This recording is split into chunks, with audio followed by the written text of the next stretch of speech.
Sayyidina Abdullah bin Mas'ud yang disebut sering disingkat dengan sebutan Ibnu Mas'ud radhiyallahu an. Yang kita tahu Sayyidina Abdullah bin Mas'ud masuk Islam juga ya, dalam tidak seperti wong kebanyakan. Masuk Islamnya Sayyidina Abdullah bin Mas'ud ini tidak seperti wong kebanyakan, sahabat kebanyakan masuk Islam. Ada yang langsung karena mendapatkan dakwah dari Rasulullah, mendapatkan ceramah, ada yang memandang Rasulullah, ada pula lewat sahabat mereka masuk Islam, itu pun banyak. Namun ini Abdullah bin Mas'ud masuk Islamnya bukan lewat Rasulullah langsung, bukan pula lewat sahabat, tapi lewat suatu yang kita bisa katakan mukjizat Rasulullah terjadi yang beliau dapatkan, yaitu beliau dapatkan wasilah hidayah dari seekor serigala. Serigala yang dengan izin Allah bisa ngomong. Abdullah bin Mas'ud ini dulu seorang penggembala kambing. Orangnya kecil, postur tubuhnya, uji bahasa kita ini cebol ya, tua tapi kecil, pendek, pecah budak kecil. Gawe beliau tu menggembala kambing ya, di belakang kota Mekah, di bukit. Dan dia hidupnya tidak peduli dengan wong, menikmati hidup dewek. Pokoknya gawe dia hidup, makan, senang dengan cara hidup dia. Pagi keluar dengan kambing, balik keluar ngawak kambing. Sampai di ladang, kambing dia biarnya dia duduk manis, kadang tidur. Itulah kehidupannya. Dia tidak peduli dengan apapun. Nah, dia sudah dengar cerita tentang adanya seorang nabi utusan Allah, yaitu tentang Rasulullah di kota Mekah. Tapi waktu itu dia tidak peduli masih. Dia cuek bebek di bahasa Indonesia tu. Datang apa disebut cuek bebek ya. Ya. Dia tidak peduli, dia menikmati hidup dia seperti itulah. Pergi mentu dengan kambingnya, sore balik ngawak kambing. Sampailah suatu hari ketika beliau sedang capek, lelah, tertidur, kambing terbiasa dibiarkan bebas sama dia seperti biasa. Dia terkagetkan, bangun, terkagetkan karena lihat kambingnya bucar bacir dalam keadaan histeris, ketakutan, lari sana barat timur, bucar bacir seperti itu. Ternyata ada serigala besar datang. Serigala besar itu datang dan subhanallah berhasil memangsa, menggigit satu ekor anak kambing yang masih kecil. Ketika lihat itu, sebagai seorang pengembala tentu dia sigap orangnya, cekatan. Langsung beliau ambil tindakan, beliau cari batu, dapat satu batu, ditimpukkan, dan hebat, walaupun badannya kecil dia berhasil nimpuk itu tepat kena kepala serigala itu, sehingga kambing yang digigit serigala tadi itu lepas. Setelah lepas, ya biasanya kalau manusia atau binatang yang lain, kalau maling kita lempar belagi, tidak datangnya kita dia, ya belagi langsung hilang jejak, dikejar tidak dapat. Dan ini serigala subhanallah setelah dilempar begitu, kena lepas dari mulutnya, dia bukan lari, justru dia berputar balik arah ngadepi Abdullah bin Mas'ud dan mendatangi dengan gagahnya. Abdullah Mas'ud cepat gugup lihat serigala ini. Aneh, jadi serigala ini biasanya kalau serigala maling belagi digebuk, dilempar belari, ini datang. Lebih menakjubkan lagi subhanallah, serigala itu ketika sudah dekat menghampiri Sayyidina Abdullah bin Mas'ud berkata dengan lisanul insan natqun bil fasih, berucap dengan ucapan manusia dengan bahasa yang fasih, mengatakan kepada Abdullah bin Mas'ud, ya zalim, ngomong sama Abdullah bin Mas'ud, ya zalim akhadta rizki min Allah, zalim, kau melepas ke rizki aku dari Allah, katanya.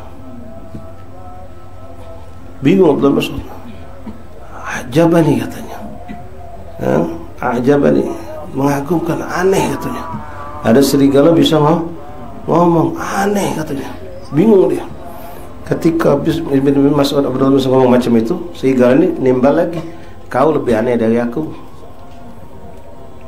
Subhanallah, dialog, kau lebih aneh dari aku. Ngapa kau ngomong macam itu, kata Mas'ud? Iya, kau manusia yang paling bodoh, paling aneh, kata serigala tadi. Kau hidup apa kata ngurusi kambing, keluar masuk, pergi pagi, balik sore, hidup di ladang, tidur, begitulah gawe kau. Sementara di belakang bukit ini ada seorang nabi utusan Allah yang mengajak manusia untuk menghambakan diri menyembah Allah, meninggalkan kekufuran, menyelamatkan manusia dari segala kezaliman, meletakkan manusia dari selamat dari neraka, dimasukkan ke surga, pula ceramah.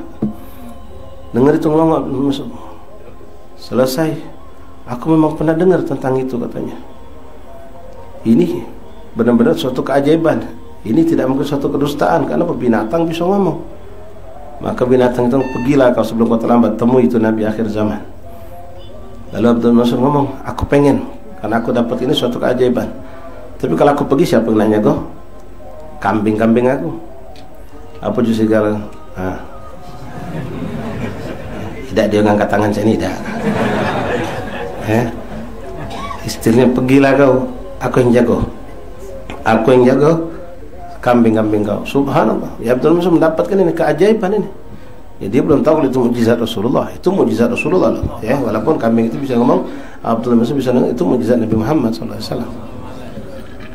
Lari dia. Begitu kagum dia dengan keadaan itu, dia lari langsung ke Mekah mencari tahu. Waktu itu Rasulullah belum dakwah terang-terangan, belum, masih sembunyi-sembunyi. Sampai singkat cerita dia dapatkan. Dia ketemu dengan Rasulullah. Waktu itu pertama memandang Rasulullah, langsung cinta luar biasa. Lupa kalau dia dengan kambingnya, dengan dunia lupa. Apalagi ketika duduk di depan Rasulullah, mendengarkan ucapan-ucapan Rasulullah, mendengarkan ayat-ayat suci yang disampaikan oleh Allah, lupa dia, nikmat hidup dia. Sampai dia tidak ingat kalau dia itu meninggalkan puluhan kambing dari titip sama segala. Sampai berhari-hari dia, dan tidak mau pisah dengan Nabi Muhammad. Merasukan keberuntungan luar biasa. Sampai hanya dia baru disadarkan ketika Rasulullah ingat ke dia. Ya Ibn Mas'ud, kata Rasulullah, apa kau dah ingat dengan kambing-kambing milik kau? Ya Rasulullah, jadi benar Rasulullah, aku tinggal ke kambing-kambing aku. Kau nak balik tak? Kau nak balik apa? Rasanya berat aku nak berpisah dengan kau ya Rasulullah. Tapi aku ni tinggal ke kambing. Aku takut kambing aku kakek hilang. Oh tidak, kata Nabi. Kambing kau dah bakal hilang. Bukankah dijaga oleh serigala? Bukankah serigala itu yang memberikan kau hidayah sampai kau bertemu aku, kata Rasulullah.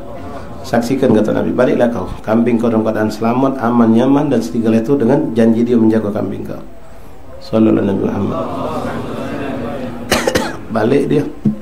Pas dia dapatkan, subhanallah, serigala itu sebagaikan satpam, bagaikan penjaga yang keliling, mengelilingi kambing, dan kambing itu dengan senangnya main, makan, segala macam. Subhanallah.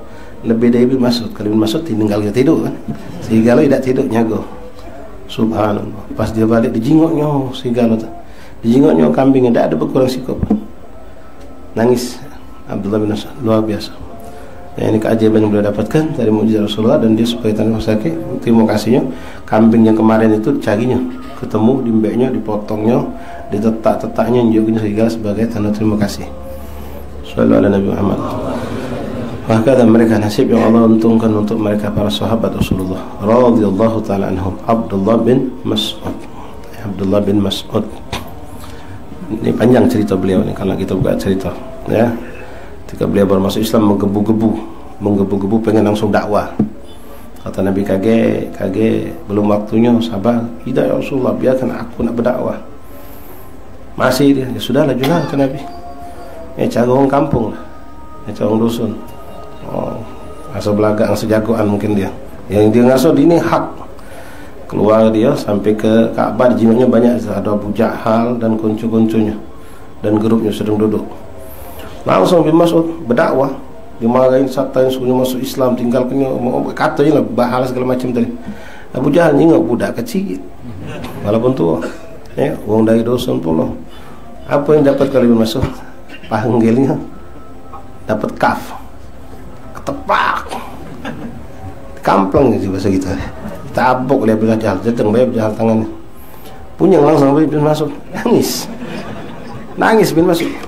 Balik dia ngadap Rasulullah. Ketika ngadap Rasulullah, nangis dia. Nah, ngapa kau Ibn Mas'ud, kata Rasulullah. Tak ajak ngomong di situ lah. Kalau ngomong, kata Nabi. Kalau masih, nah di saat itu subhanallah, Malaikat Jibril hadir. Dan Malaikat Jibril yang Ibn Mas'ud nangis ini ketawa. Ngapa kau ketawa je Rasulullah? Dia dapat musibah Rasulullah. Tak ada Rasulullah, kaf bil kaf. Tabukan dengan tabukan Rasulullah. Rasulullah belum paham saat itu. Tabukan dengan tabukan. Ini akhirnya sudah setelah lama sampai terjadi, singkat cerita, perang Badar. Pas perang Badar, ini Abu Jahal mati di tangan sahabat Rasulullah. Maka dicari, singkat cerita, Abu Jahal sudah terbunuh, tapi belum mati nih. Sudah terkapar, sudah belum mengendaga, nyawanya sudah tinggal dikit lagi. Bin Mas'ud disuruh Rasulullah mencari Abu Jahal. Dicari, dapat, subhanallah. Abu Jahal dalam keadaan terkapar sudah, badannya besar, dalam keadaan sudah tidak bernyawa lagi, sudah tidak berdaya lagi, cuma masih hidup. Ali bin Mas'ud jingoknya, ternyata masih hidup di pagainya. Besar badan Abu Jahal ni. Bin Mas'ud kan kecil, diduduknya pucuk dadanya, apa yang bentuknya pisau, pedang dia. Sebelum dia potong leher Abu Jahal, apa ini lagi? Dikaf dia dulu. Kau dulu ngamplang. Iya, dibalasnya tabuk dulu. Sudah ditabuknya udah. Potong leher kepala Abu Jahal, digawanya kepada Rasulullah. Dan dia cerita kepada Rasulullah kalau sebelum dia potong lehernya, dia tabuk dulu Abu Jahal. Pembalasan atas apa yang dia lakukan. Nah waktu itu dicerita di bawah itu Jibril pun ada. Ketika Jibril ketawa juga, itu yang kumaksud dulu ya Rasulullah. Kaf bil kaf, ya, tabukan dibalas dengan tabukan. Senyum Rasulullah sallallahu alaihi Nabi Muhammad.